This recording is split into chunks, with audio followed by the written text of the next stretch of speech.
without further ado, let me introduce Reiko. So Reiko is a data analyst with the government of BC. In her role, she creates various tools using R to support her team's work in monitoring trends in population health and health inequities in the province.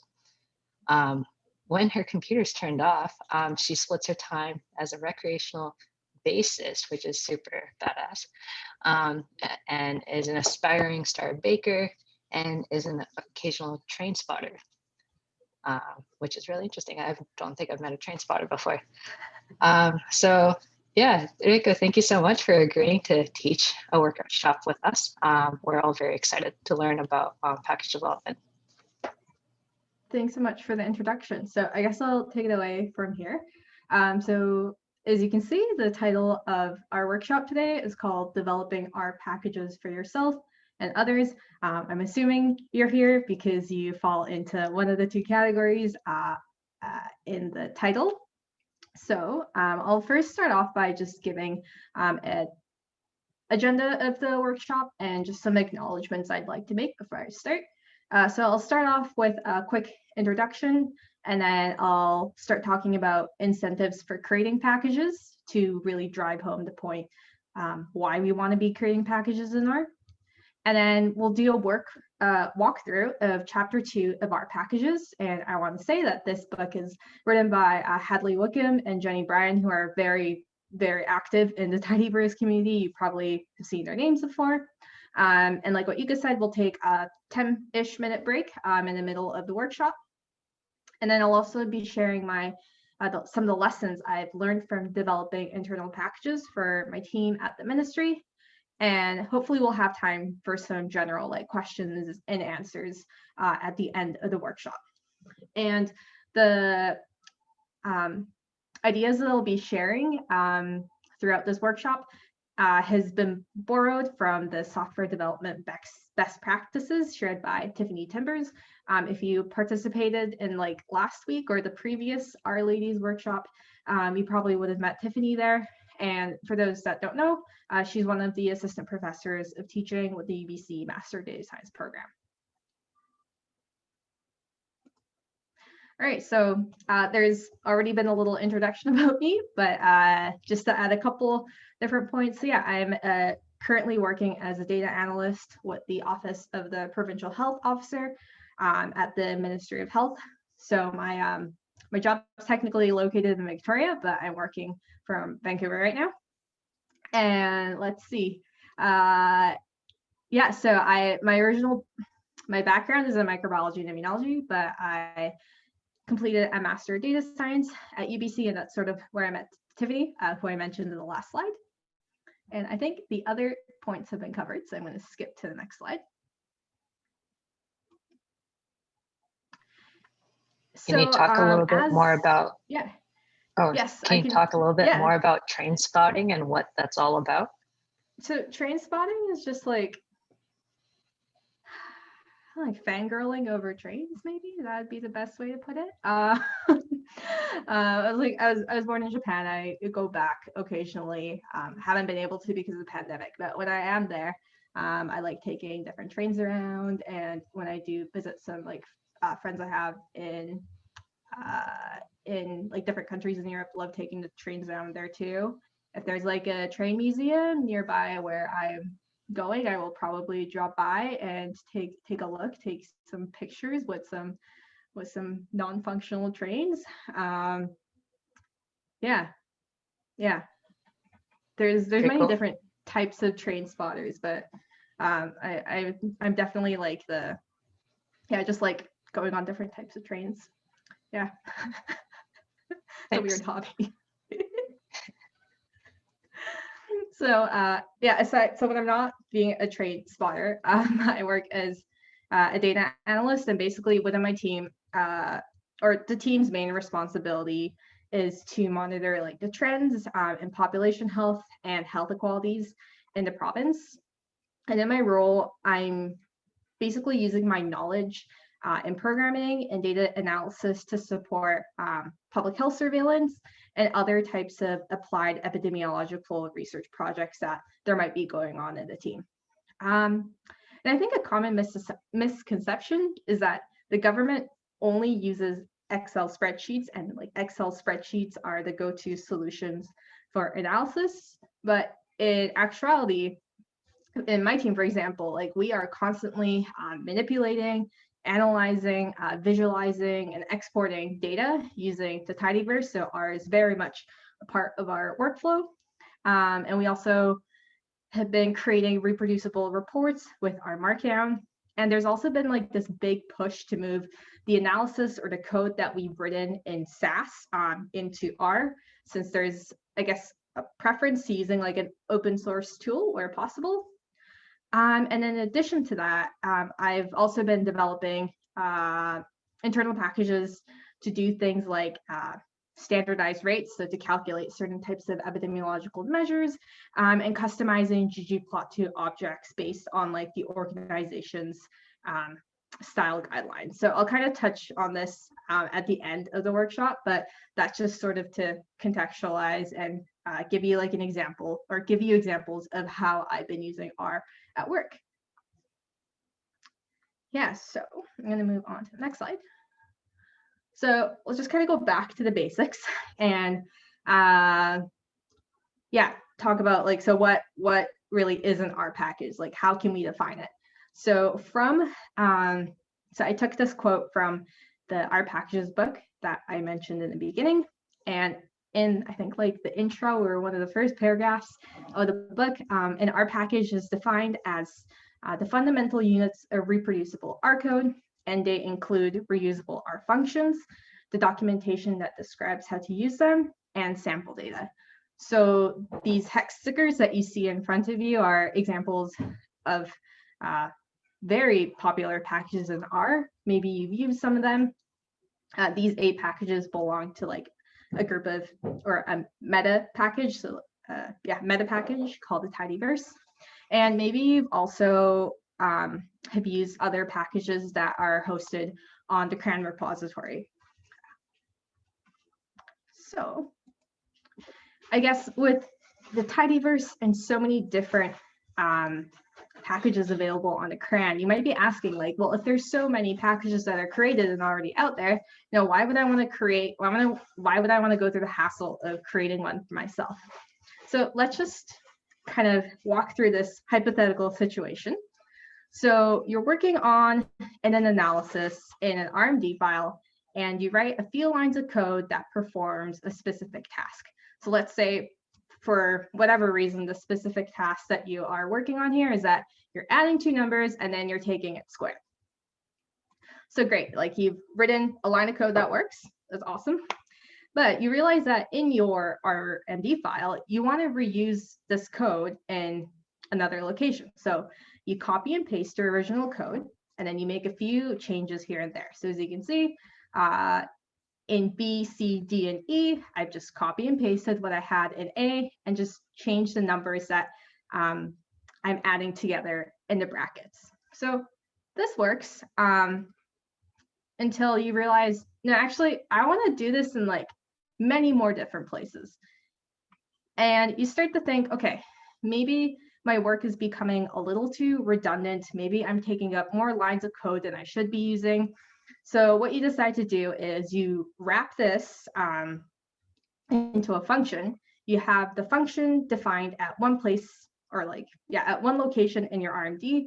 And whenever you want to call, or whenever you want to perform this operation, you call your add underscore an underscore square function. And so that works until, actually, and this works until like you have many different RMD files, or like you're doing other analysis in other RMD files, and you want to use the same function across different files. So I mean, like you could copy and paste the function definition over and over again, but this kind of goes back to the point of like, how do we make our code less redundant? So in this case, maybe what you decide to do is you take your function definition, you put it inside a script, and you save that script, and then at the end, or sorry, at the beginning of each RMD, for which one you use this add underscore square function, you source this R script that you wrote so that you can access the function across different RMD files. That's like, okay, so that's good. But then you sort of start to realize and think, it's kind of annoying that I have to, like if you have your project directory set up, so you always have a subdirectory that stores all the R scripts that you source in your work. It's kind of annoying having to copy and paste this R script from one subdirectory to another for each like independent project that you have. So if you find yourself in that situation, this is like a great time for you to start thinking about creating a package. So basically, what packages are going to allow you to do is you can, instead of making sure that the R script is saved in the right location and sourcing it each time you want to begin your work, you can just call library my package in the same way that you might call library tidyverse or library dplyr, and have these functions that you wrote be available in a much more like convenient way. So I hope that was that's like one hypothetical situation in terms of like when you might want to create an R package. I'm wondering if there's like any questions at this point, if there's any steps in like that workflow that I can clarify. I did have one small question. Yeah. Is there a shareable link for the slides that you have on hand by any chance? Yeah. Do you want it right now? Yeah, just for the chat and for myself later on, if we want to refer back to it. Okay, let me make this public. Thanks.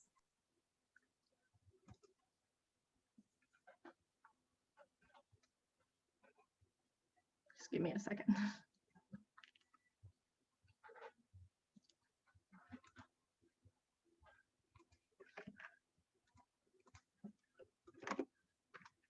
Okay, so it should be available to anyone with the link now. Awesome, thank you so much. Yeah, let me know if that works. Hope that's good. Oh, any other questions? Okay, so I'll move on to the next slide.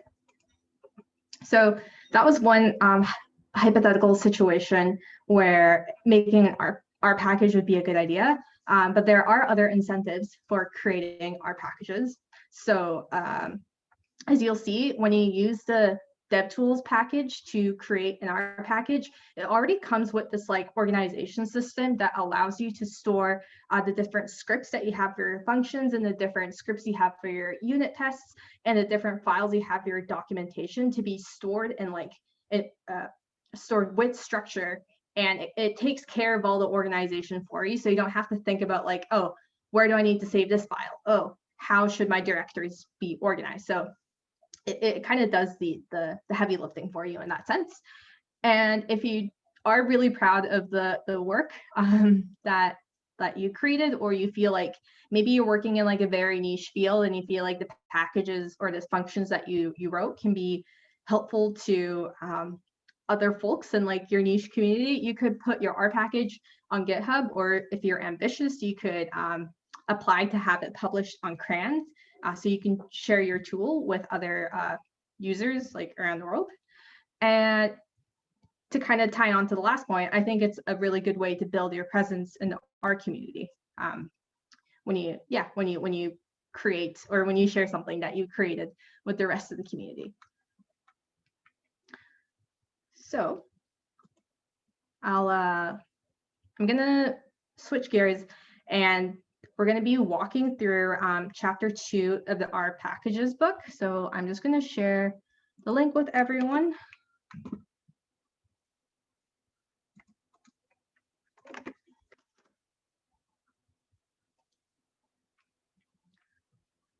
So yeah, I think that link should be for chapter 2, which sort of walks you through the steps of creating a minimum viable R package.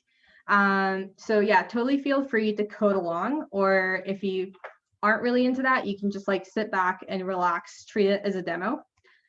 And I'm going to be, what else should I mention?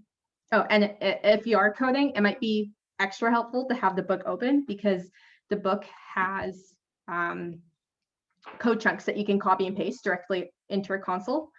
So you don't have to type out everything. But I do want to say that like I will try my best to type out everything just so we don't like speed through this whole workshop, and that I can give us some time to really dig into the package development process. And another note I want to make is that since we'll be following the book, I'll try my best to specify like which subsection of the chapter I'm on. So if you are lost, like you know exactly where we are in the book and you know which code chunk to copy. So I'm just going to stop sharing my Google Slides.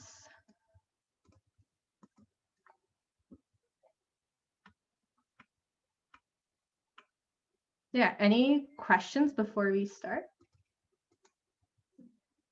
Bitmojis in the Google Slides.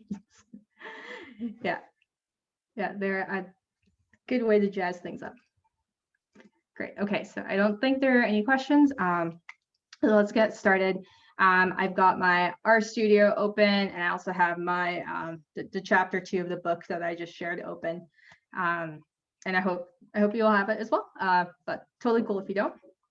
So yeah, so hopefully you have the DevTools package already installed on your machine. So I'm going to be working off the assumption that if you do want to code along, you do have DevTools installed. So is it? Oh, never mind. Can't do that because it's a package. My bad. So anyway, I guess before I start, I should say that the aim of the DevTools package is to make package development easier by providing different R functions that simplify and expedite common tasks that take place in package development. So what we can do. Also, is my console big enough for everyone? Is it good? Okay, I'm gonna treat that as a yes. Right, so I'm gonna load DevTools. Yeah, so I have it on my machine. I'll just give everyone a few more seconds to do that.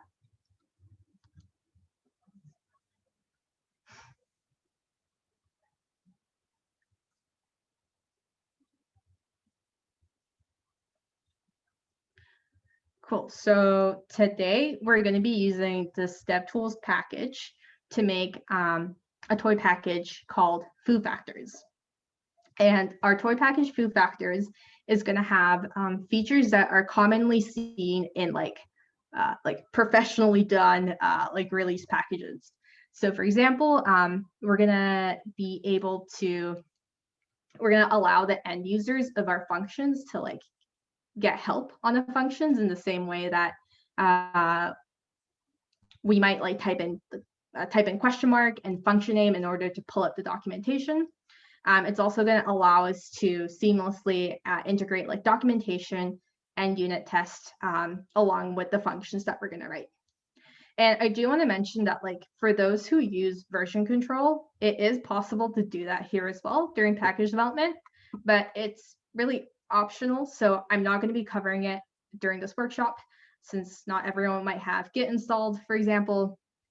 And if you, after going through this workshop, you feel like you want to add more stuff to it and you want to add version control as well, it's definitely possible to add version control to an existing project or package. So definitely want to put, so I just want to put it out there that you can enable version control at a later time if you're interested.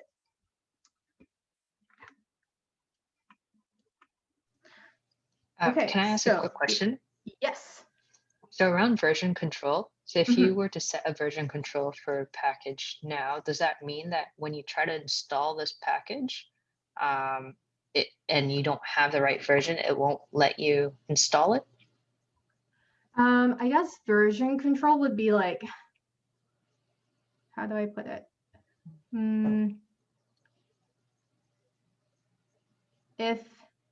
Sorry, could you repeat your question again?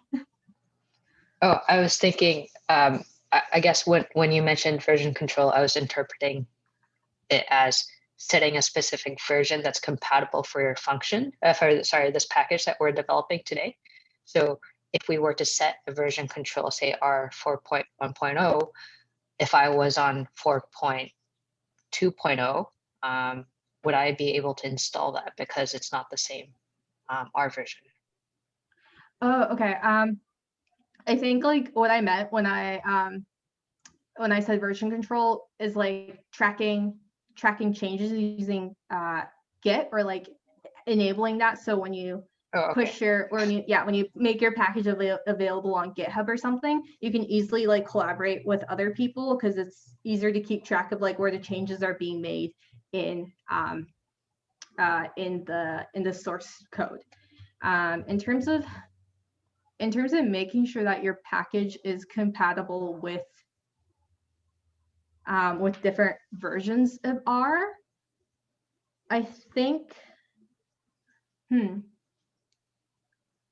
I think it comes down to testing, like continuous integration. I think that would cover it. I can't remember off the top of my head if the book covers it. But yeah, I think those are just the comments I want to make about version control for now. Yeah, but I can come back to if I like think of other things that are important along that lines. Yeah, sorry, I misinterpreted in the first place. So thanks. Okay. Yeah, so we'll move on to, I guess, using the first function from the DevTools package. So we're going to be using a function called create package. So I just pulled up the documentation. It's on the right-hand side. And basically what this function does, it allows us to initialize a new package in whatever directory you choose on your computer. So a couple of different things when you are choosing like where you want to save your package on your computer is that one, you don't want it to be nested inside like another RStudio project or RStudio package. And it shouldn't be inside like your R package library that already has your the packages that you've already installed. So ideally, like it should be somewhere within your home directory. I'm gonna use my desktop, and let me just share with you how I'm gonna call the function. So I'm a Windows user, so the path might look a little different if you're on a Mac or a Linux, but I'm creating a directory called foo-factors on my desktop. And that's sort of where all the work for foo-factors package is going to be. So I'm going to run this. And you can see that it created a directory called foo-factors on my desktop. It set, let's see, it created a folder called R. It created a file name description. It's giving me like the initial metadata of the package that I'm about to build. And it's also giving me some information on like other files that it created once I ran that function. So I'll just give you guys a couple of minutes to choose where you want to create your package to call the function. And I do want to say that if you do want to follow along the rest of the steps and to follow the book as is, you need your directory to be called foo-factors. So you need your file path to be to end in foo-factors. And I'll be here in case there are any questions. Can I ask a question? Yeah. So I ran it and then I got a new RStudio session Great. open. Yeah. Awesome. Yeah. Yeah. So that's maybe I'll quickly discuss that. So yeah. So once you run the create_package function, you should get a new instance of RStudio open to a project called foo-factors. If you decided to call it foo factors, then you should see that in the top right corner of your IDE. And another difference that you might see between your previous window and the current one is that you'll see a new tab in the pane. I don't know what you call this area, but you'll see a build tab that has like an install and restart check check buttons, and these are tools that we can use during the package development process. So awesome! It's good to hear that you got a new session to pop up. Awesome, thanks. Yeah, the only reason I worries. asked is I didn't see it pop up in your screen, but I guess it's because of the way you're sharing your slides. Yeah, it opened up on my my other monitor. Right.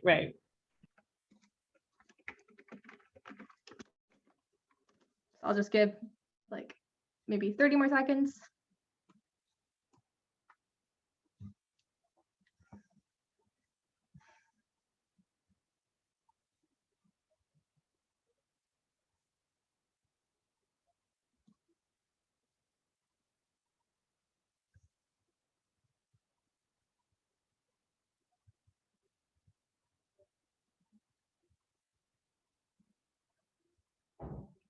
Okay, so I'm just gonna quickly walk us through the different files that were created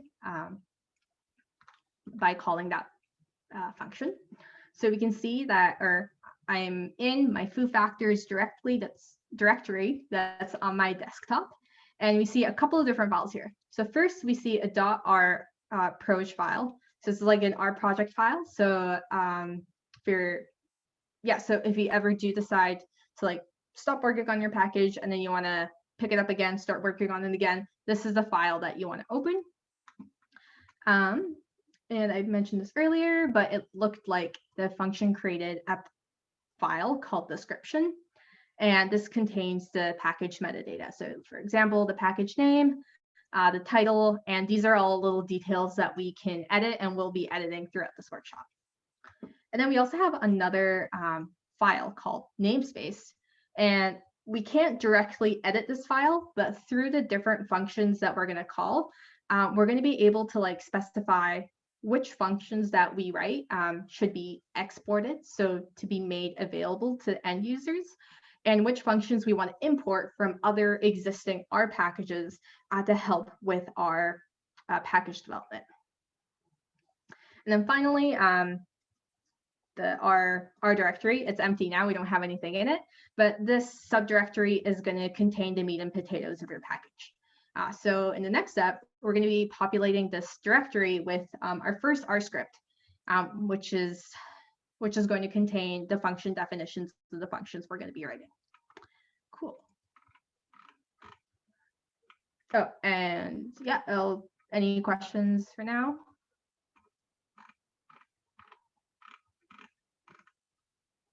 Okay, don't think so. Cool. So I'm gonna scroll down to section 2.6 in the R packages book. It's called Write the First Function. And what we're gonna try doing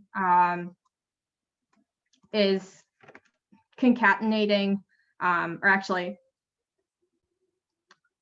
looking at this like weird thing that happens when you try working with factors. So I'm going to create a factor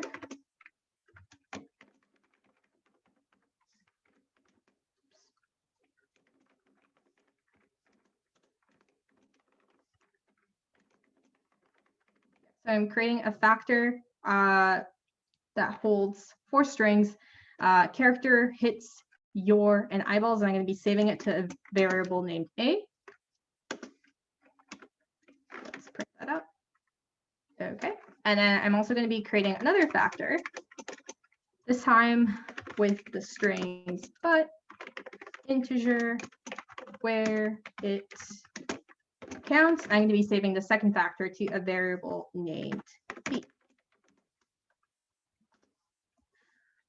So let's see what happens when we try, I'm going to print out B. That's what it looks like. So let's see what happens when we try concatenating these 2 factors.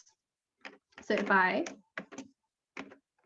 try concatenating it, I'm getting weird numbers, which is weird because I maybe sort of expected a vector of strings, or sorry, a factor of strings, something along the same lines of character hits your eyeballs, but integer where it counts. But it seems like maybe it's like returning the different levels. Yeah, levels of the two factors that I have. I see that I have a question.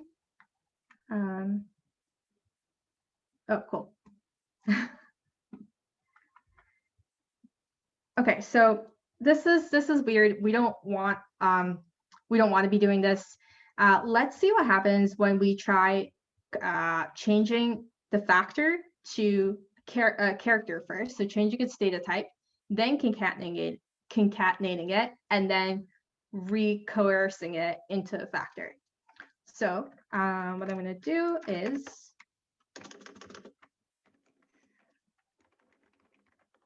actually, sorry.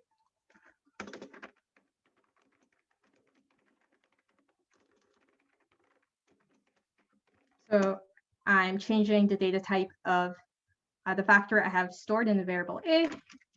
I'm also going to be changing the data type of the variable I have stored in the variable B, and then I'm concatenating it, and then I am recoercing it into a factor. So let's see how that looks like. Okay, so I'm getting 8 strings returned. This is what I expected earlier. So let's just like imagine like in our day-to-day workflow, this is an operation that would help us, and we want to wrap it in a function. So this is what we're going to do, and we can define this as a function and then let that be the first function we include in an R package. So let's call this function that like binds to, I guess, factors together, fbind. And I'm going to use a function called useR, and I'm going to pass a string called fbind. So that's like the name of the function that I want to develop. So I'm going to, oh, I know why. Since we're in a new session, we need to reattach DevTools. And then if we call useR, great. Okay, it works. So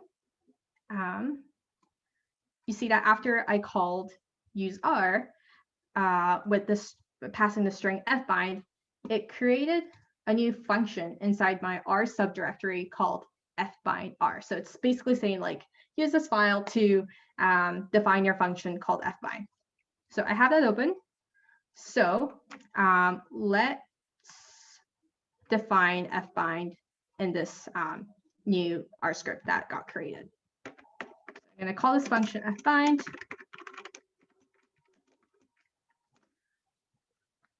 It's going to be taking 2 factors.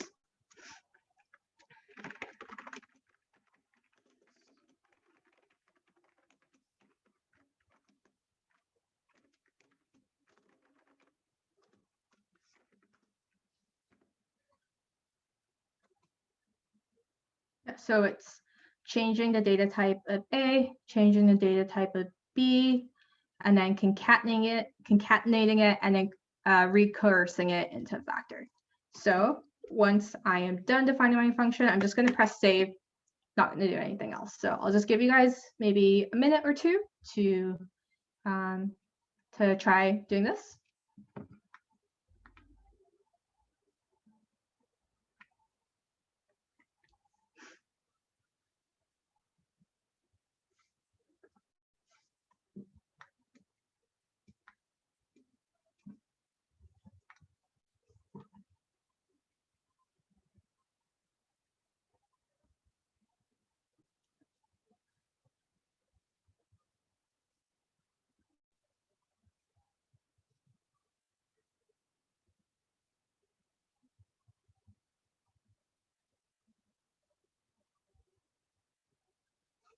Okay, so hopefully everyone has their fbind function defined. So I just want to bring up another point, which is to point out the fact that I'm only putting the function definition in the script, and I'm not like loading any, like you don't see me loading any packages. I don't have any lines like library tidyverse or anything. inside this R script. I just have the function definition, and we want to keep it that way. And in terms of good package development practices, a good rule of thumb is to create a new R file for each function in your package, and then to name that file after the function. So that's exactly what we did. We wanted a new file or function named fbind, so we called the useR function with the string fbind. But as your package grows, and like maybe you have different helper functions that you're writing that actually don't get exposed to the end user, it is okay for you to like, group together related functions in a single R file. So yeah, for example, like at work, when I create helper functions, I keep that in the same R script as the main function in which I'm calling the helper function. All right, so once we have our fbind, we can test drive our function using another DevTools function. So if it were like a regular R script, I might be tempted to hit run and send a function definition to the console. But in package development, we don't want to be doing that. And instead, we want to be using a function called load all. And I'll just run this. Okay, so it tells me that it loaded food factors, my package. Cool. And what it's actually doing is under the hood, it's like replicating the process of building, installing, and attaching your food factors package. So it allows you to try those 3 steps, like mimic those 3 steps in a way that is very quick, that like adds less friction to your package development process. So I'll just like give you guys a couple of minutes, or sorry, a couple of seconds to call load all, so we can get we can all load our function and take it for a test drive. I'm getting an error message. Okay. It's asking me if I accidentally sourced the file rather than using load all. Mm-hmm. So that's an error message that you typically get if you accidentally like, I could probably replicate it actually. So if I highlight my function definition and then I run it. So if I check my global environment, you can see the fbind function being defined here. And if I try calling load all, this is the error message that you got. Is that right? Yeah, that's exactly Okay. what I did. I ran the function when we. No worries. So it actually helps you out by giving you a suggestion on what you should do. So when you do accidentally run it, like sometimes I do it by accident, you want to copy and paste this this little piece of code that it gives you. Run that, and you can see that fbind is no longer in your global variable. And if you try calling load all again, it loads without any errors. Awesome. Yeah, it worked. Thank you. No worries.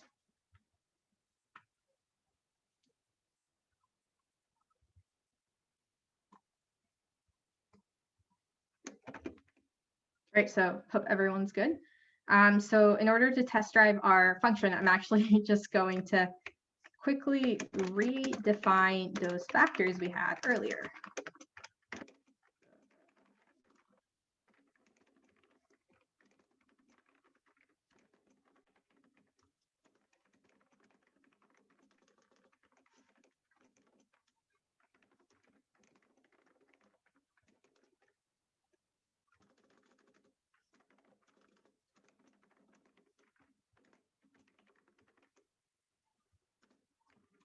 Okay, so now that I called load all, what I can do is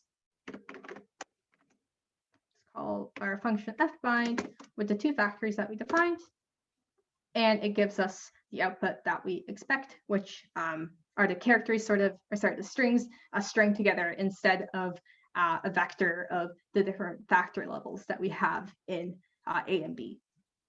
So hopefully you are able to replicate that on your machines as well. I'll give you guys a couple seconds to test it out. Let me know if you're encountering any errors. Try my best to help.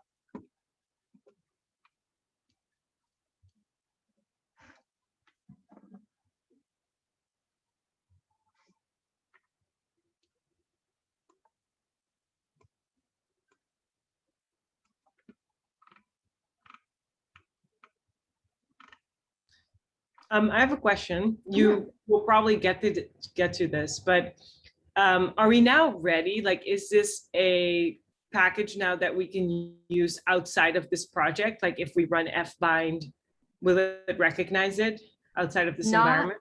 Not yet. Not yet. We'll get there, and I'll like make a mental note to tell you exactly like when we can do that. Okay, great. Thank you. Yeah, no worries. All right, so hopefully you've all had a chance to test out fbind, maybe with like different factors that you created yourself. Oh, and by the way, I am on 2.9, subsection 2.9 of the R packages book. So after calling load all, the next thing we want to do once we have some evidence that our function works is to make sure that all the different moving parts of the package work. So this is yes. So all the additional things that kind of come along beyond your R script, right? And what we can do is use this, I guess, functionality of R. It's called an R command check, I think, RCMD check. And it basically is a process that like automatically checks your code for common problems. And side note, like chapter 19 of the book has more information if you want to read more about it. And in order to run this R command check, what I'll do is call the check function.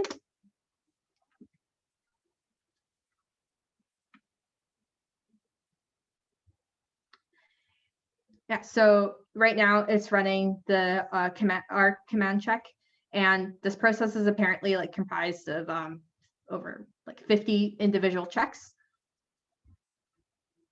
So it takes some time. So yeah, I'll give everyone like a minute or two to run this.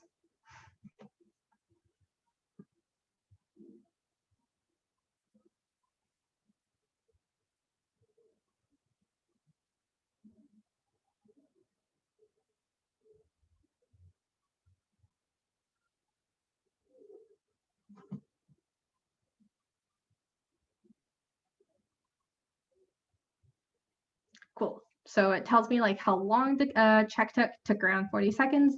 And it also gives, it highlights some problems that it recognized with my code. So it's telling me that I have a non-standard license specification.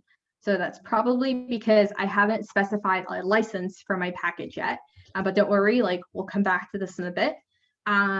But before then, a couple of different things I want to point out about this check process that is essential to package development is that if you go to the build pane of your IDE, you have a check button there, and pressing that button does the exact same thing as calling the check function from your command line. And the check, it didn't take too long, so it's definitely a good idea to get into the habit of like frequently checking your code so that you can detect problems with your code early on. The longer that you go between checks, the more problems you might end up introducing to your code. And because you have more code, it's going to be a lot more difficult to identify like the exact underlying issue. So yeah, definitely run checks as frequently as you can. Any questions about check?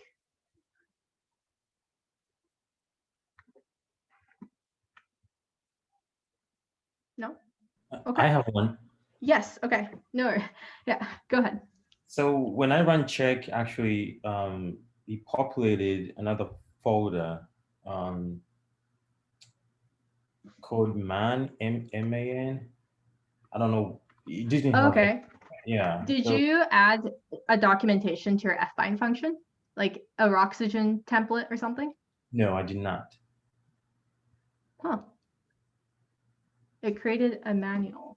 Let's see, did it do I that? actually have it did one that for me too. too. I didn't Yeah. notice. Yeah. It did that for me. So I think it's getting prepared for you to add documentation to your code, but the folder is empty. So it is empty because you haven't added any Roxygen doc strings to your function. So I think it's okay that it created the man folder, and it's totally fine that it's empty. All right, cool. Thanks. No worries.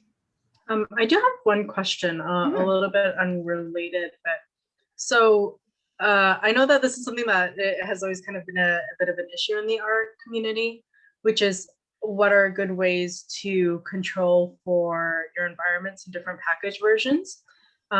So let's say like if I wanted to develop a package with a lot of different contributors hosted on Git, and everybody's loading this and doing all of this on their local environments. And let's say that we require something like tidyverse, but let's say that we all have different versions of tidyverse. How can we kind of control and standardize that and kind of catch those errors?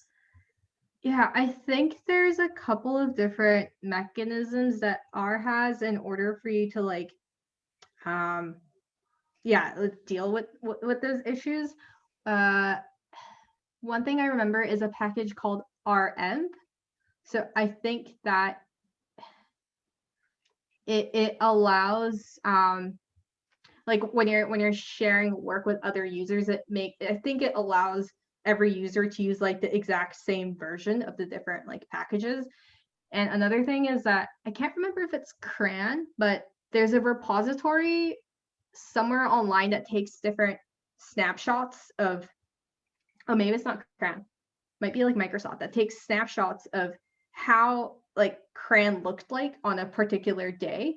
And you can sort of like provide that timestamp, provide a timestamp. So like the packages that you and like other collaborators that you code with are all using like the versions of our packages that existed on CRAN on like a very specific point in time. So those are like, yes. The other package that we've used instead of RNs is Packrat. Like at work, we tried using RNs, but we ran into some issues and then we moved to using Packrat instead. But I can't remember what the problems were. Yeah, I've heard of Packrat too. And yeah, I see that someone has brought up MRAN. Yeah, I think this is what I wanted to. Yeah, this is exactly what I was thinking about. But I guess virtual machines like that type of managing dependencies. I don't use it I don't use it frequently at work, so it's definitely not an area that I can like talk like strongly about. But I hope like Packrat, MRAN, and RM, like those are some like starting points for you to find out a system that works for you when it comes to making sure that people you code with are using the same versions of packages. Yeah, for sure. Yeah, if there's any like tips that anybody has on like how to incorporate RN or like Packrat into the like development process for packages instead of like just kind of generating different like environmental dependencies, that would be awesome too. Thanks. No worries.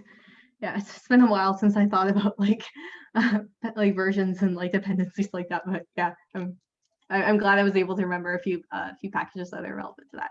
Yeah. So okay, going back to our, I guess we just finished running our check, and we saw that it's saying that our we have a non-standard license specification or description. So this might be a good time for us to open up the description file of our package. So I'm gonna open it up.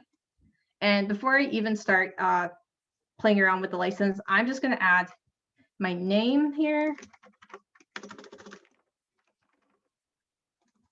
And I'll also just change the title to something other than the default. And I'm taking this straight from the book in case anyone is interested in copying and pasting. Description. All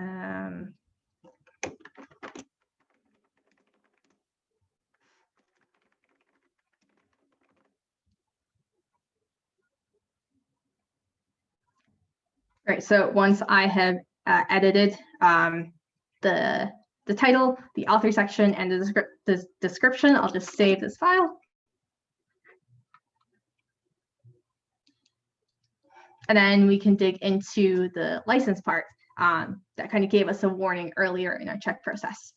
So I should preface this by saying that software licensing is like a very large and complicated field that's at this like intersection of law and programming. But in essence, a license that you add to software is something that indicates like how an author, so potentially you, wants your code to be treated by others. And there's a couple of different licenses that we can use. As you see here, it provides us like with 2 different licenses that we could potentially use. But for this demo, we're just going to use the MIT license, which I think is a pretty standard license that you can use. I think it like more or less allows your code to be like openly shared. So I'm going to take the suggestion that's in the description file. I'm going to copy this function, and I'm going to pass my full name as a string as an argument to this function, and I'm going to run this in the console. So I'll give you guys a couple of seconds to do that as well.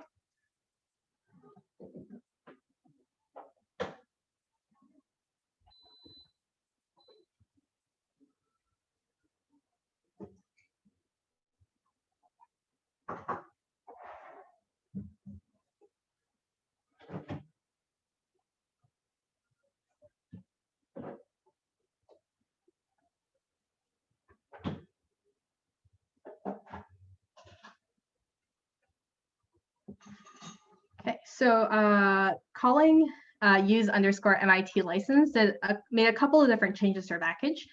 First, I don't know if you noticed, but it updated line 11 in my description, and it populated the license field with MIT plus file license. So, and if I look in my my file pane, I see that it also created 2 license files. So I'll open up this one. Yeah, it has the year, has my name as the year holder. So that's good. Kind of took care of, or it should take care of the warning that our check raised earlier. So if I try calling check again, take maybe 30-40 seconds. But we'll just do this as a proof of concept that by changing the description, or sorry, by adding a license, we were able to take care of the warning that was raised earlier by our check.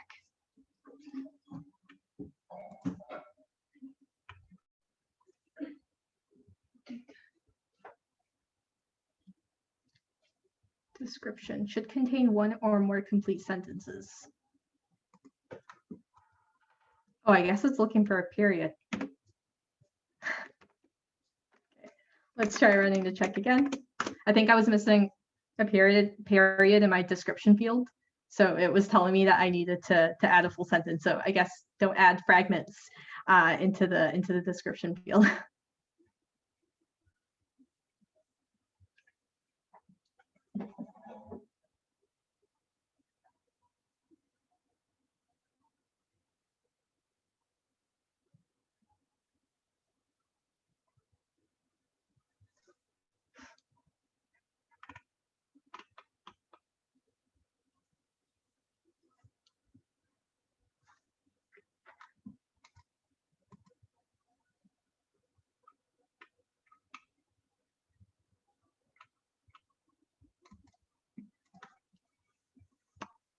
Great. Okay, so have no warnings. I'm good to move on to the next section. I hope everyone else is as well. And by the way, I'm on subsection 2.12 of the book, if you are following the book. So we're ready to, I think, document our fbind function.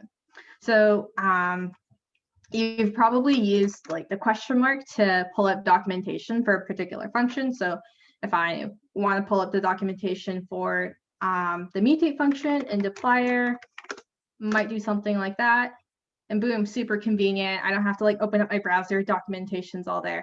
It's wonderful. So let's make sure that like our end users for our package have the exact same experience, and that they can get help on the fbind function that we wrote in the same way as other functions in the R universe. So we are going to open up our fbind.r script that contains the definition of fbind. And I want everyone to put like their cursor anywhere within the function definition. And then I'm going to go to code. And there should be a button called insert oxygen skeleton. There we go. If you want the keyboard shortcut, it's Control-Alt-Shift-R. I guess that's only true if you're on Windows, but so yeah. So hopefully you were able to add a oxygen skeleton to your function. I'll just give you like a couple more seconds in case you need it.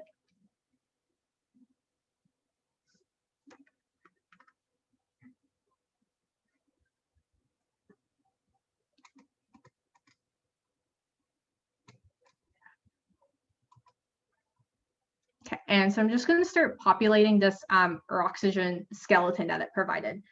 So I guess is like a side note, oxygen is like a style of documentation that exists in the R universe, and this is, from my understanding, the syntax or style that works well with package development. So I'm just going to populate the skeleton based on the text that's provided in the book. I'll just type it out. So I'll provide the function description. So my first parameter A is a factor. B is also of type factor. It's going to return a factor. And I'm just going to leave this export tag as is. And maybe I'll provide an example for my end users and let people know that this is how they can call fbind.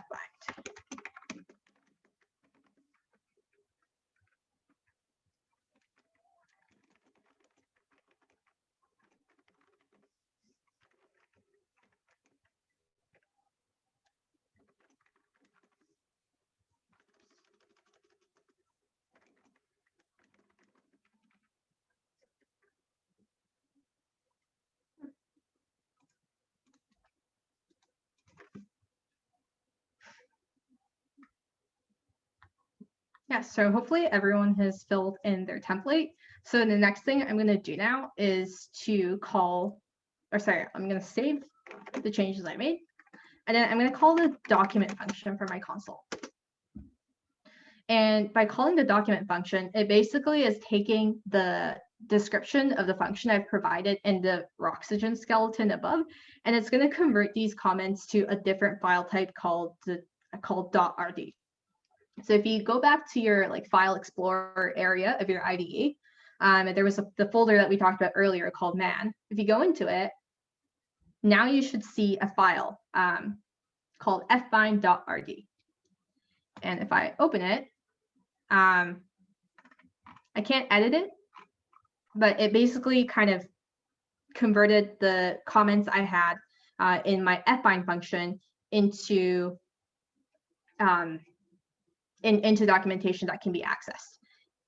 And what I mean by that is if I call a question mark fbind now, you should see the definition, or sorry, you should see the documentation that you just included in your fbind.r script. So hopefully everyone can see that in their help pane in their RStudio IDE. And I'll just pause for a bit, see if there are any other questions related to this documentation process.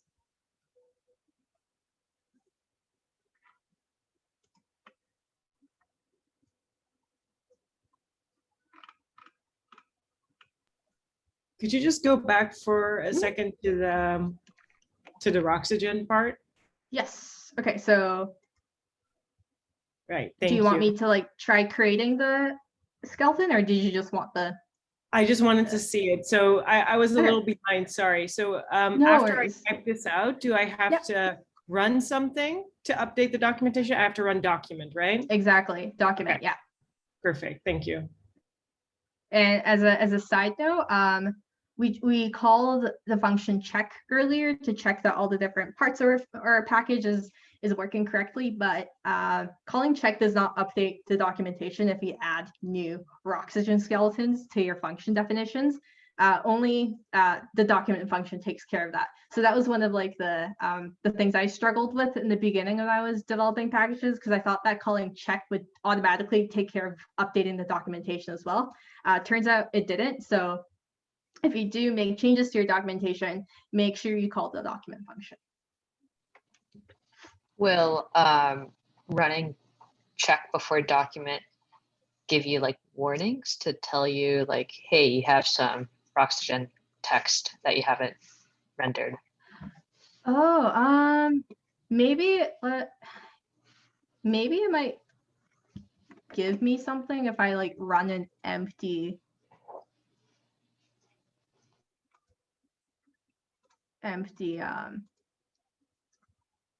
oxygen skeleton. I could just try.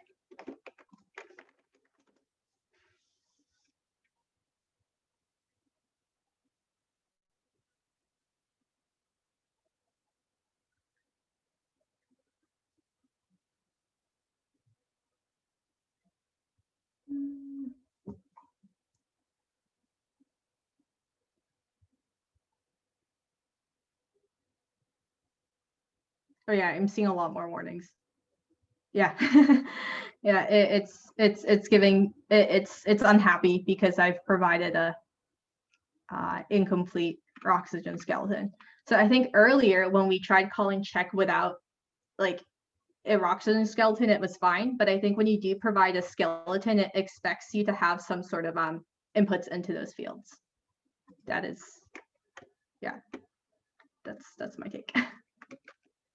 I'm just gonna put my documentation back in there. I'll run my check again. Yeah.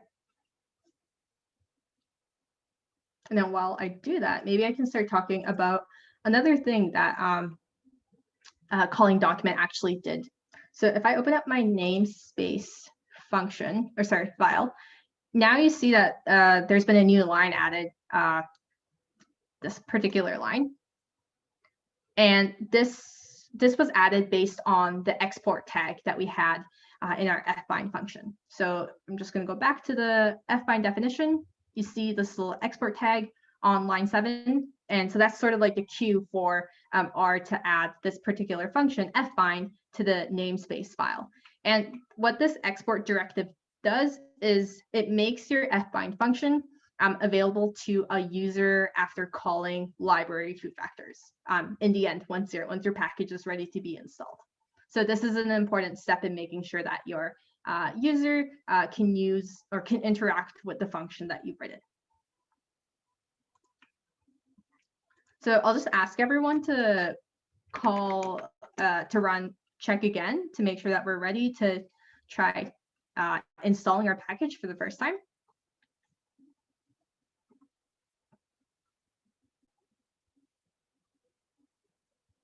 Oh, and if you're still following along the book, I'm around section 2.13 now.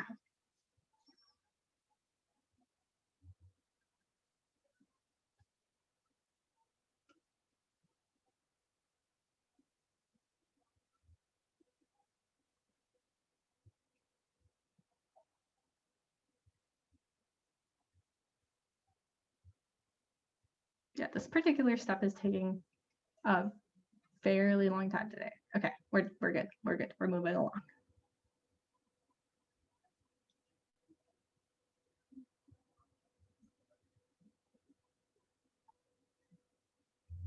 Cool. Okay, so I have 0 errors, 0 warnings, 0 notes. I have a function definition. I have like some meta package or metadata of my package written, and I have my documentation. I think I'm ready to I have like a minimum viable product without any issues. So I think I can try installing the package to my R library. And what I can do is run the install function. And you can also try installing through this button in the build pane of like the top right corner of your IDE as well. And it looks like everything ran. I didn't encounter any errors or warnings, so that's good. once I do that, I am going to just restart my R.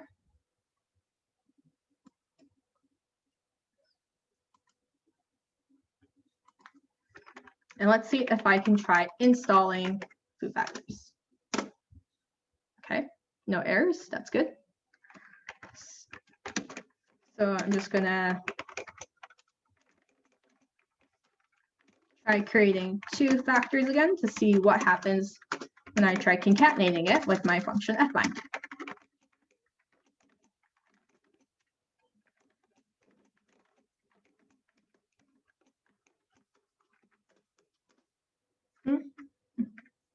Oh.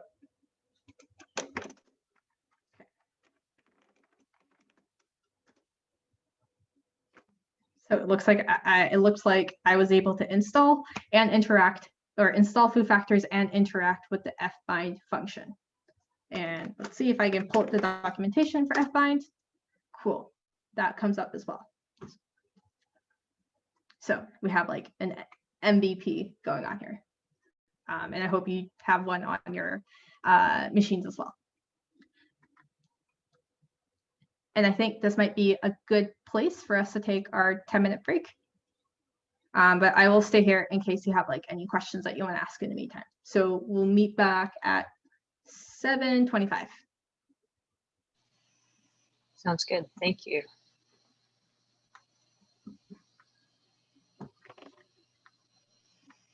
Can I ask you a quick question during the break? Mm-hmm. Yeah. So in the the fbind helper documentation, at the very bottom, I notice it says like package foo factors version 0.0.9000. Yeah. Does that how does it update?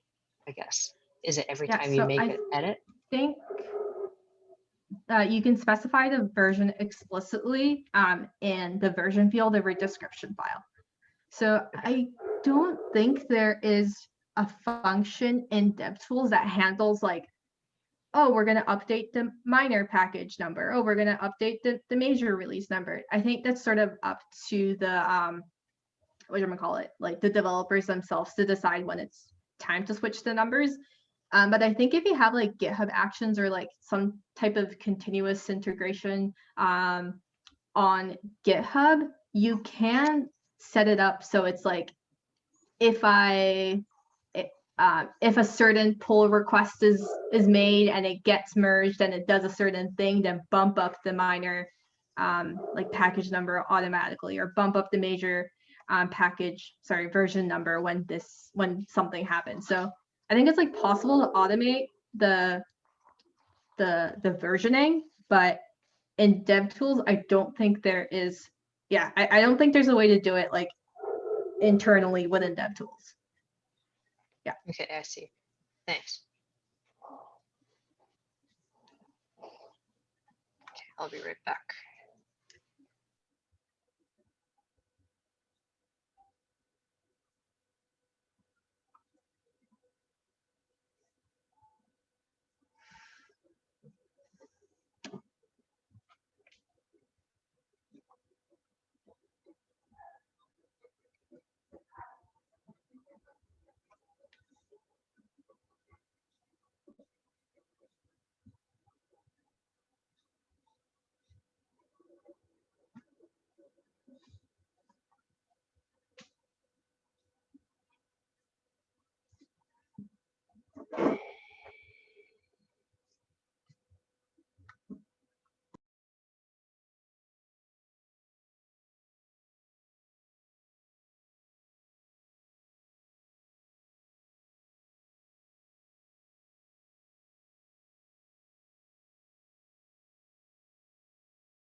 Oh, I just saw the question about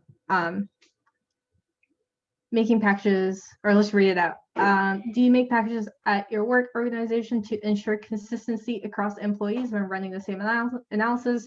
Do you use GitHub to share packages across your work organization? Okay, so I'll unpack the questions. Or actually, do you just want to give me like a thumbs up for like a yes, just to make sure you're on the call.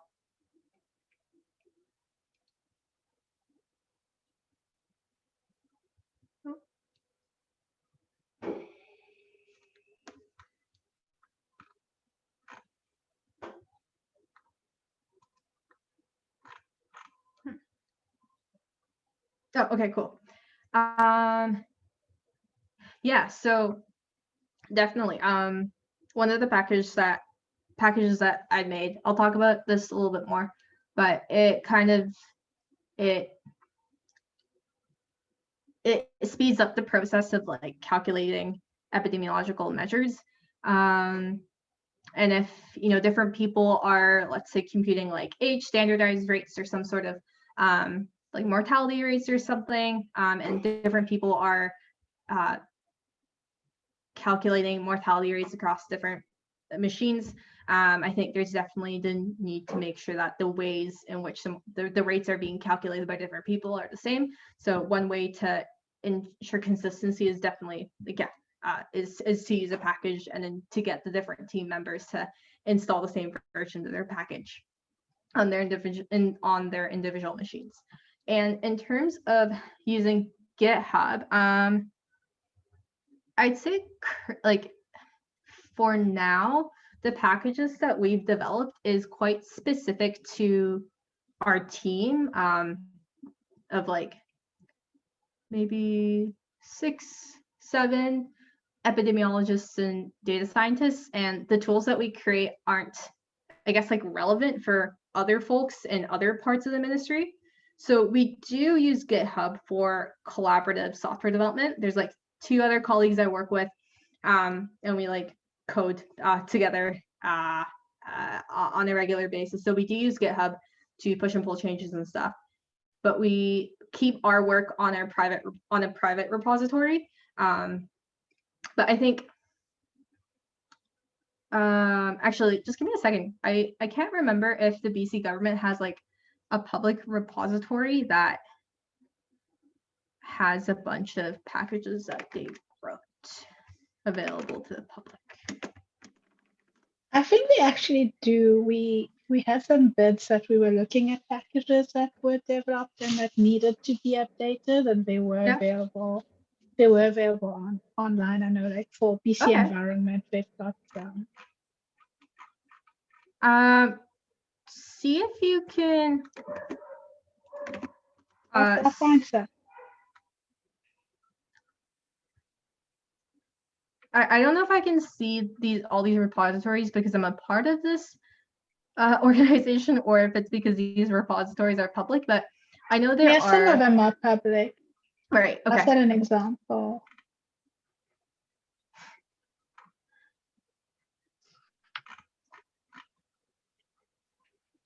Yeah, okay, yeah. So BC Gov is the BC government's public facing repository. So I think on there you have people from like different ministries. So not just health, but like, I can't remember. I can't name all the ministries off the top of my head, but developers and data scientists from different parts of BC Gov contributing and sharing their work on GitHub. So yeah, hopefully like one day one of the packages I create will be on there. I think it's just a matter of making sure that the tool we create is needed and required and can be used by other people. Yeah, so just reading some of the chat messages, and yeah, we use a private, or my team, like we so far have been doing most of our GitHub work on a private repo. Yeah.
let's just give a couple more minutes for people to come back from their break.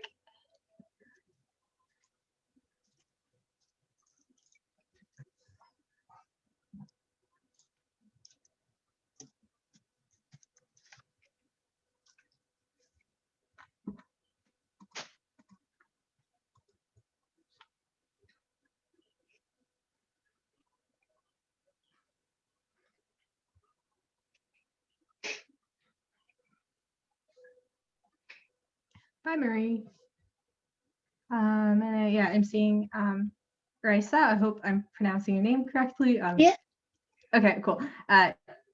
Yeah, I think one of the incentives probably within government is along the similar lines of like trying to reduce redundancy and making sure that if someone creates a set of useful functions that in one corner of government that might be useful in another, there's like a mechanism, there's a way for that package to be shared with other users in another part of government. Yeah.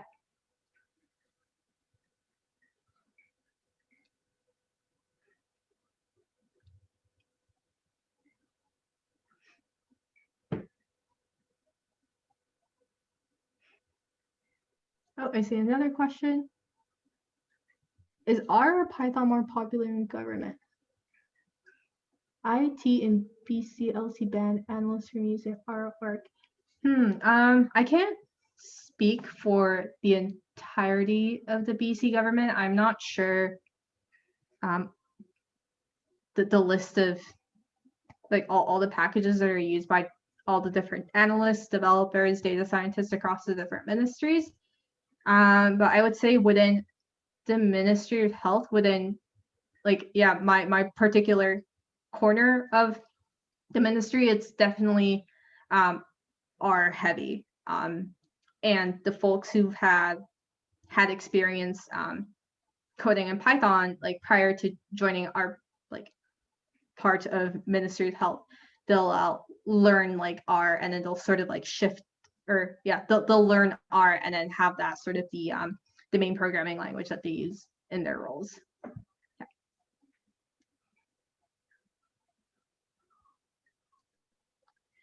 If you don't, and I see another question. If you don't load packages within the function, where do you load them in the package? In case that's not clear. Okay. No, I get it. So let's say like if I want to call, if I want to use I keep on using the mutate function, but if I want to use mutate from dplyr in, let's say, fbind, where do I declare that in my package? Is that your question? Exactly. That's my question. Yeah. I was gonna skip this section. We'll see if we have time, but if you look at 2.16 of chapter 2, it'll show you how to use another function called use_package that lets you import a function from an external package. And you Fantastic, thank you. You can also put it as @import in your our Oxygen documentation, and then it goes into the namespace. Right. Yeah, I guess you can import. Yeah, you can import specific functions from packages like that too. And I'm just going to answer this one last question before we jump back into the demo. And yes, I do use SQL. Yeah, I use SQL probably like every other day. SQL and R are definitely the two like commonly used programming languages for me at work. So yeah. All right. So hopefully everyone had enjoyed their break. We're gonna go back just finishing up like the last couple of steps to get our minimum viable product a little less minimum and a little more looking like a good package. So we're gonna be using we're going to be looking at a different function called use_testat. Maybe you've heard of the testat package. Maybe you've used it before to write tests, but for those maybe who are less familiar with writing tests for their functions, another important aspect of package development, in addition to like documentation and the other things that we've talked about so far, is testing. And testing is important because it allows us to make sure that the code we write is behaving in the way that we expect it to behave. So let's try writing some tests for our fbind function. So in order to declare or initialize the testing machinery for this package that I'm writing, I'm gonna first call the function use underscore test that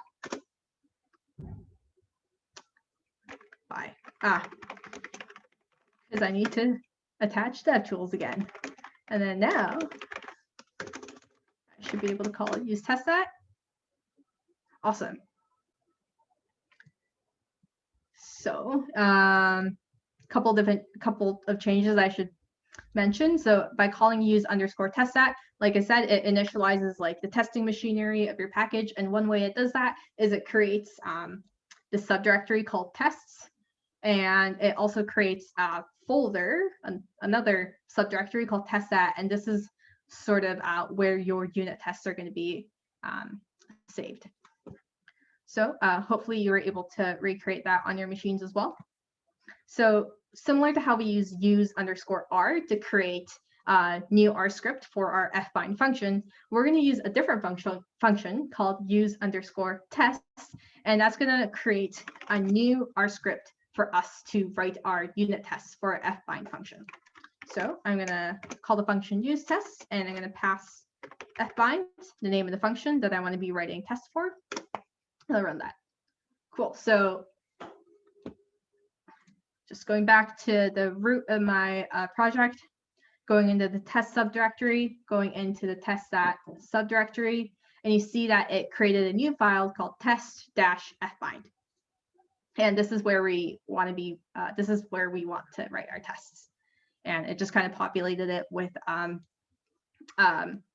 fake example test.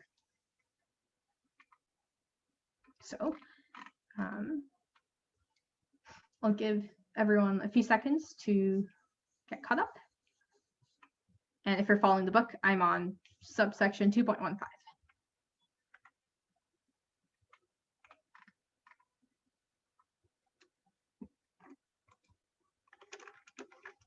All right, so I am just going to delete the initial tests that came with the file, and I'm going to start writing my own tests. So I am going to call the test that function, and within it, first I'm going to write a little description of what this particular test, or like what like element of the fbind function this particular test is testing and looking at. So I'm going to write fbind finds factor or character. And again, this is straight out of the book, so if you want to copy and paste it, you're more than welcome to do that as well. And I'm going to open up a set of curly braces, and this is sort of where the meat and potatoes of the unit tests are going to go. So first, I'm going to define some variables that I'm going to need in order to write my tests, to write my expectations.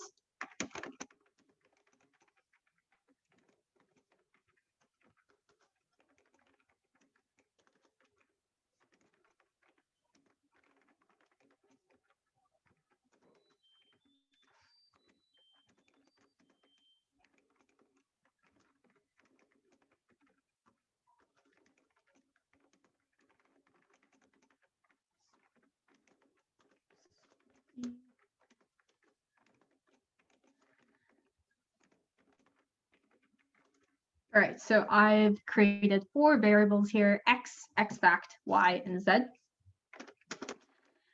I'm going to create a new line, and I'm going to call a function called expect identical. So what expect identical is going to do is I'm going to pass two parameters to this function, and it's going to make sure that the 2 parameters that I pass are identical.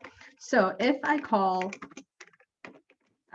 pass x and y into fbind, I'm going to expect that to be identical to z. So looking at the variables that I've defined, so if I bind X, and C, I'm using fbind, I'm going to expect that to look like Z. That's basically what I'm stating in line 7 in this expect identical function. I'm also going to add another function or another expectation. So maybe this time I'll check that. If I pass X fact, which is the same thing as X, just coerced into a factor, and if I pass Y, I am going to get Z. So same thing as that. So once I'm done writing my tests, I'm going to press save. And then I'm going to call test from my console to run these tests to make sure that the outputs of fbind is like matching what I'm expecting it to output. Oh.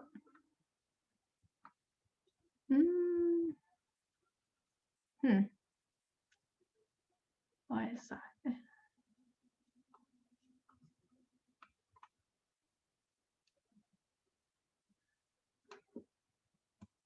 Sorry, let me try.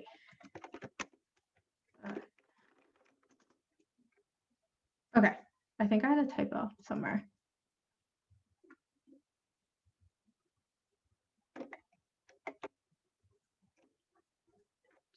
Second.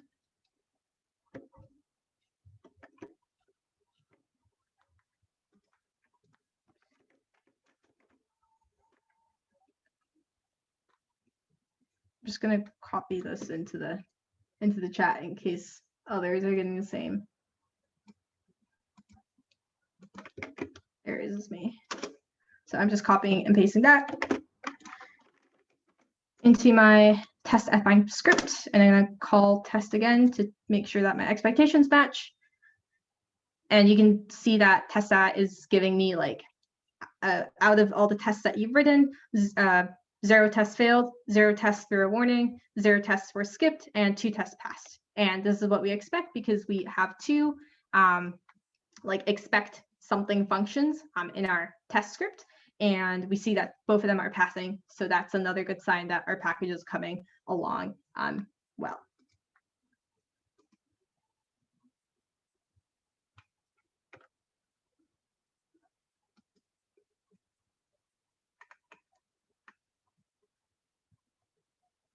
Okay, so hopefully everyone's had a time to write their test and to try calling tests to see that the expectations match and the tests were running without any errors. So we're just going to do 2 quick things.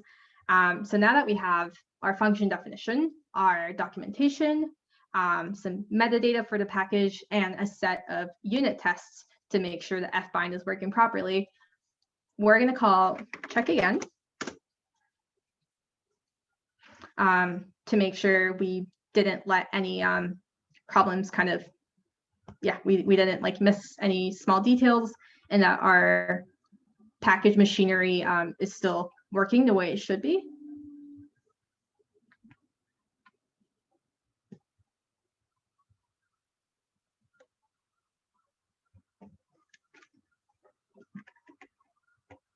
Great, so I'm seeing 0 errors, 0 warnings, 0 notes. I think I'm ready to call to run install again.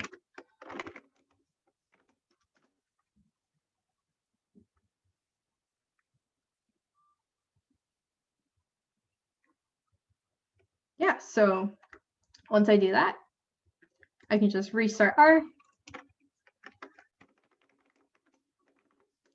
load food factors, and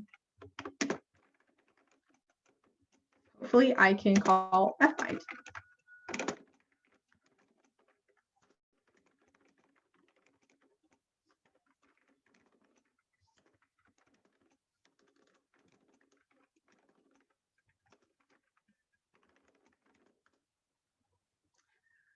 Oh, I know why. Whoops.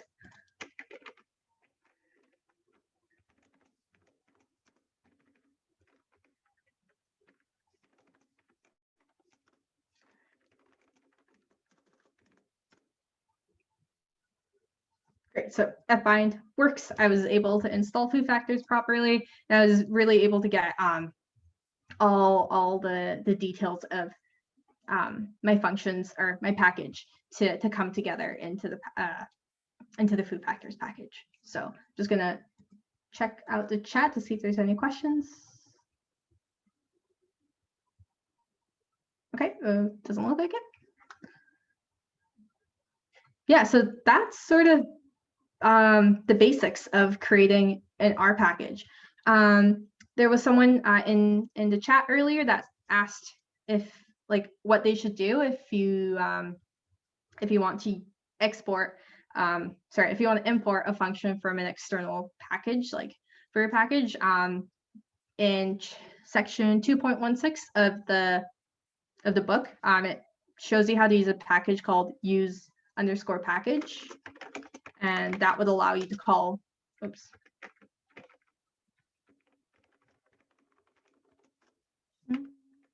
use this.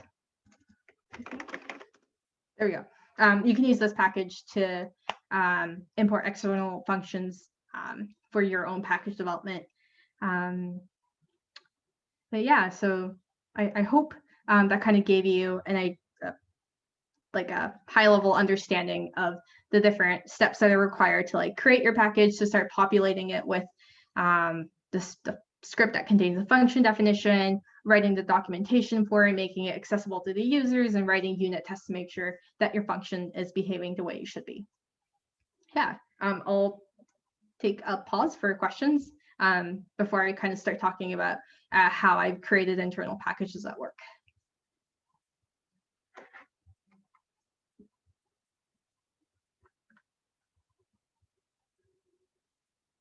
Okay. Doesn't look like it. Okay.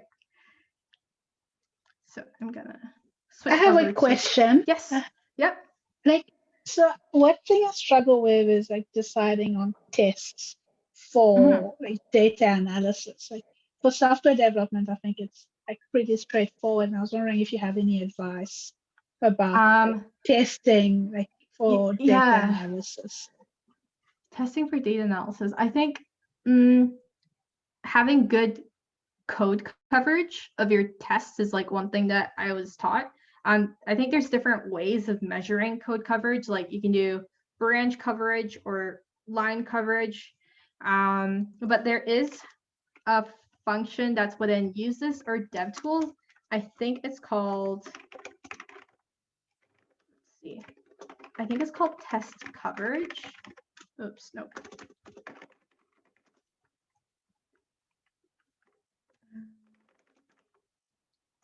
Test coverage. And then it shows you how is in use and will not be installed. Oh, give me a second.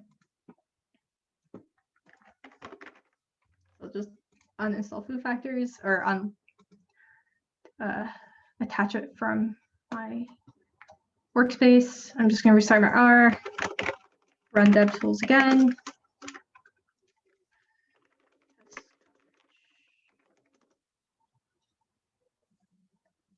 Yeah, so this function kind of tests it gives you a measure of how comprehensive your tests are. So it looks like it gives you the number of lines in your script, and it gives you how many of them are relevant, or I guess how many of them should be tested or whatever. And the number that you haven't covered maps to whether or not the test that you've written has covered those relevant lines or not. So since you have so since you wrote two tests that covered the relative lines in fbind twice, you have a code coverage of 100%.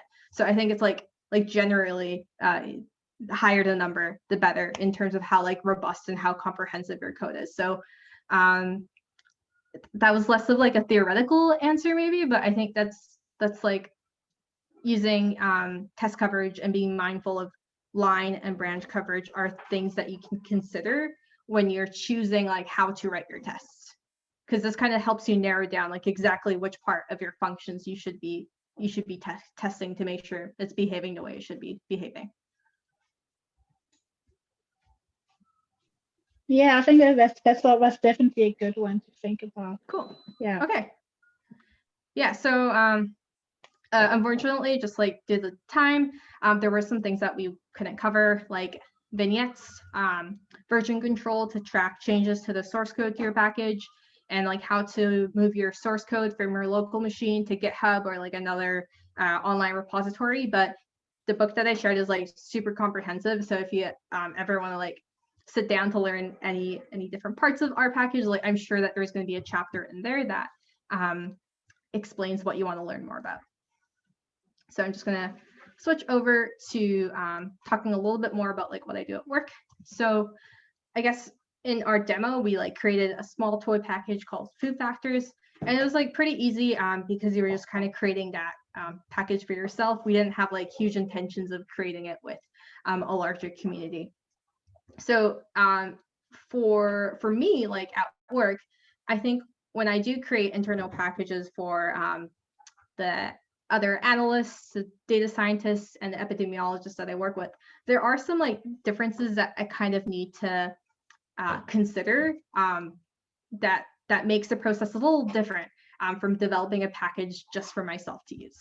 And two of the major differences I kind of I can bring up is one, the code that you put into the package might already exist. So when we were creating like Food Factors, we were writing the code from scratch, and we were writing the function definitions from scratch.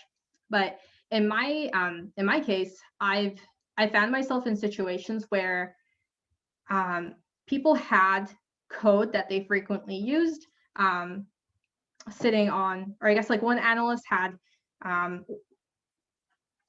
certain lines of code that they use frequently, and you can imagine another analyst having a different, different lines of code doing another thing that they use frequently. But like logically, those two code chunks kind of work together because they're kind of part of the same workflow.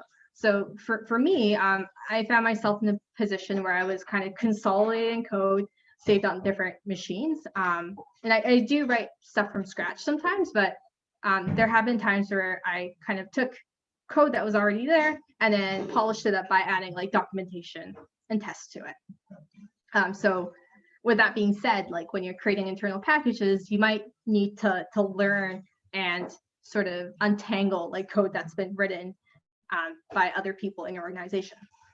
And the second thing is that not all end users of your internal package might be involved in the development process.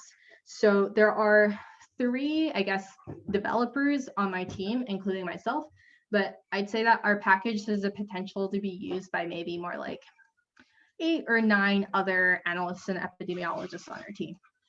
So since not everyone is involved in the development process, not everyone is familiar with the ins and outs of the functions and what the parameters are, when you can use it, things like that. Like you have to be prepared to communicate how the package works to your colleagues. That's kind of what I found from my personal experience.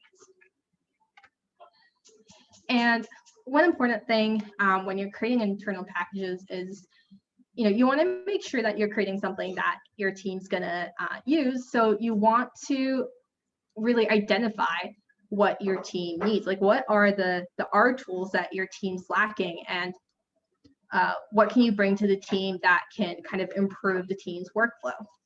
So in order to identify what exactly our team needed, me and 2 other developers, we put together a questionnaire and we sent it out to our colleagues on our team to create like a team-wide wish list of functions that we wanted. And we asked for each colleague to fill out this questionnaire, and for each function that they wanted to add to the wish list, we asked them to provide a couple of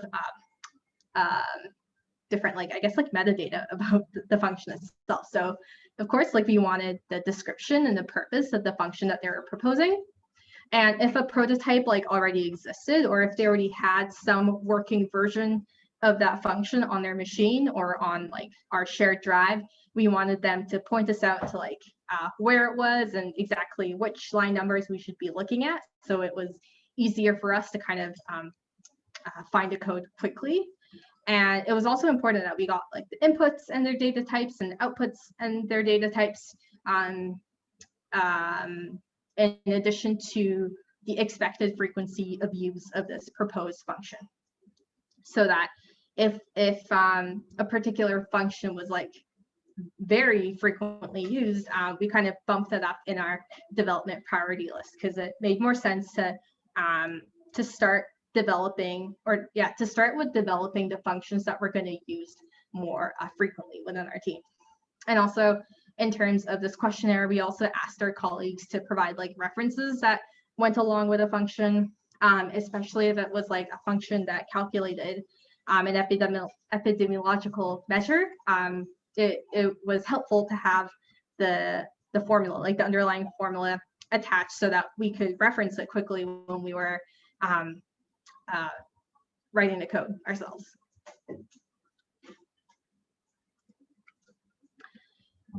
And yeah, so basically once we sent out the questionnaire, me and the 2 other developers, we sort of reorganized the wish list into, I guess, like 2 or 3 sets of packages, each with like a common theme.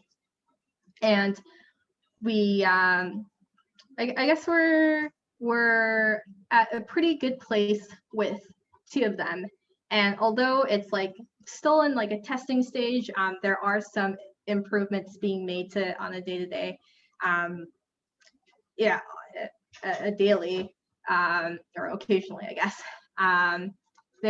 These packages are or have been used by our colleagues. And I guess like what I learned from sharing packages with other people is that, you can't just like tell them, oh, here's the link to the source file, this is how you download it, like good luck using my package, like I hope you enjoy it. And that you can't really just like wait for others to start using your package and for them to like incorporate it into their workflow without you putting effort into it.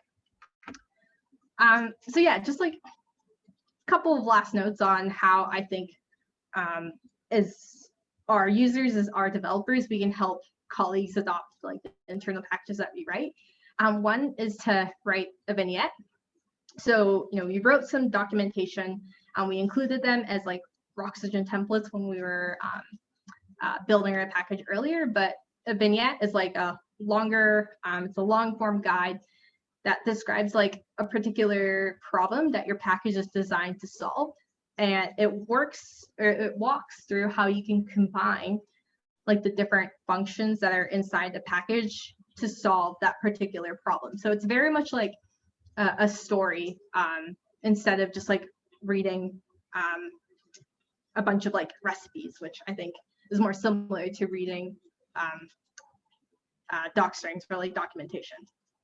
And yeah, the R Packages book has a chapter that's completely dedicated to how to write vignettes. And if you're familiar with our Markdown, it'll definitely come in handy when you are writing a vignette, because I think you write it using an RMB file. So if you're familiar with the syntax, you definitely have a head start in creating a good vignette. And I think I have the introduction to dplyr vignette here as a sample. So this is from the dplyr package, but as you can see, it's quite long, but it walks through how you can use the different functions that are part of the dplyr package to solve different data analysis problems. Just gonna go back. And another thing is like to organize a package demo. So to set aside some time to set up a meeting for the different analysts, the developers, whoever might be interested in using your package, and for you to like do a demo, like a walkthrough, sharing your IDE, like your RStudio with your colleagues. And I think that can help your colleagues better understand how to like call the functions and how they can include that into their workflow. Yeah. And just a peek into like two of the packages that I created,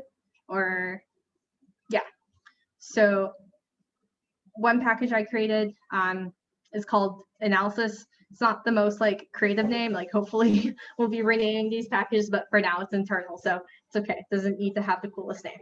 And the analysis package was basically, it came out of a need for a package that contained commonly calculated epidemiological measures. So as you can see, it has 4 functions right now. One to calculate an age-specific rate, another one to perform direct age standardization, another one to calculate a standardized mortality ratio, and another one to construct a confidence interval given the probability distribution that a user specifies. And we try to keep like consistency in the syntax of the functions by starting each function name with get to keep it nice and clean and a little more professional looking. And another set of functions I created belong to a package called Viz. Again, not the most creative name, but basically our data analysts and data scientists on our team can create, we find ourselves in a situation where we create sort of like mock plots to share with the technical writing team. And when we do that, it's helpful when we can get our mock plots to look in line with the organization style guide in terms of like color palettes or line widths, whether or not the line plot is dashed or undashed and things like that. So these 4 functions help with that in terms of modifying the look and feel of line plots and bar plots.